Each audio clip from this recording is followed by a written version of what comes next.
Sam. Ruben, was that a little bit like Nottingham Forest in that you played really well in patches? You didn't concede a goal this time, but you still didn't look like scoring a goal.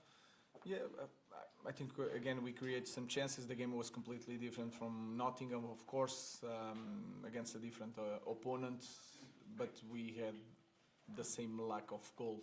We create situations. Sometimes we did it well, and Ederson was there. So it's really important to score goals to win football matches. Hi, Ruben. You didn't want to come in midway through the season. Are we now, because you did come in obviously midway through the season, are we now seeing the benefit of you working these players for longer? Do you think there'll be a benefit for next season because of that, even if not ideal in the moment? In the moment, it's still really hard every day. But of course, you can imagine that next season is going to be so much different. That's why I'm always saying that I'm in the rush. So because we are suffering a lot, everybody here is suffering a lot with all these changes, and we have to show something in the next year. So right away. If not, I have the feeling that all this that is happening in this moment, we are not taking advantage. So I think that is important thing. In the good days, you think like that.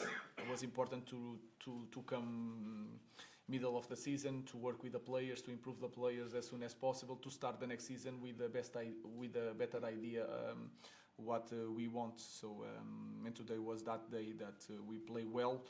Of course, you can feel it in the game is not there in the top level, the intensity, but you can also understand the context of both teams in this moment. Hi Ruben, the last two home games now in the league against Arsenal and Manchester City, it's felt like the team's improved as the game has gone on, really. Does that show that maybe you're a better team than the league table is showing this year for all that's gone wrong? And does it help with that belief that maybe when you get things right, you can compete with these teams, and the players are kind of learning that during the game almost, and by the second half they're kind of like, yeah, we can do this? Sometimes every game has his story. We need to sometimes to give time to the team to understand the game and then to face the game. If you remember the first games at home, we suffered a goal in the first 10 minutes, and that can change the momentum, can change the way we face the game. The strategy is we have to forget the strategy because we are 1-0 down in the first minutes. I think these players proved not just this season but in the seasons before that when they are like this really focused, they can win any game. Casemiro wasn't in your team for a period before, but now he seems to be a pretty major feature of it. What does that show for next season? Obviously, he's got 1 year left on his contract. He said he wants to stay, but he's on big wages. How has he come back into your thinking? We need the important thing is that Casemiro he won everything with Real Madrid. He wasn't playing because I understood in the moment that he was not the best option to the way we want to play, but he continued to work. So I look at my players in the same way. If you work, if you improve what we ask of them, they have the opportunity. If they play well, they continue to play. So that was the situation of Casemiro. The credit is all the player. So he's our player and continue to be our player. Dave. Gary Neville was quite critical, I think, in his analysis after the game, saying that both sets of players looked too happy with the point.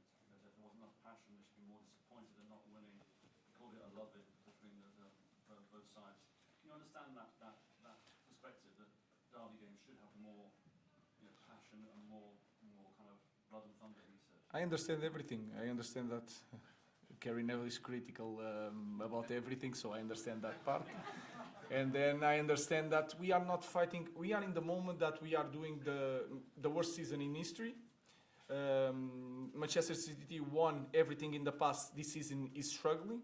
So we are not in the best moments to give the best spectacle to every fans. And then when we are not fighting for the big things, of course it's different. But you have to look at the context of of the game, and I understand the critical aspect of the players that played in this game in a different way, because they were fighting every time for the titles. So it's a different context.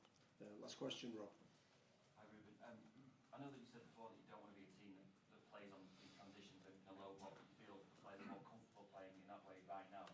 Pep has been in and said that for the last 9 years he was here that United have always been a transitional team, always played the best way when they're playing like that. Does that show how tough it is going to be for you to turn it around? That you're not just sort of turning around an idea from 1 or 2 seasons. You're talking about sort of a decade of playing like that, and you're trying to turn it around and play more on the front foot. That I can say that we want to be competitive in the short space of time. But to do that, to be really dominant against any opponent, is going to take a lot of time. That I can say. So we have to use different weapons of playing a different style when we face different opponents. And in that way of playing, City is maybe the best team in the world, and they are doing, like you said, for a while. But the important thing is that if you compare this game against the Arsenal, we had some moments that we did the same a little bit to City, and against Arsenal we didn't do. Was clearly transitions. Today was a little bit different. So it's we are improving, but to play in this way that they play for many years is going to take a long time. Thank you. Thank you.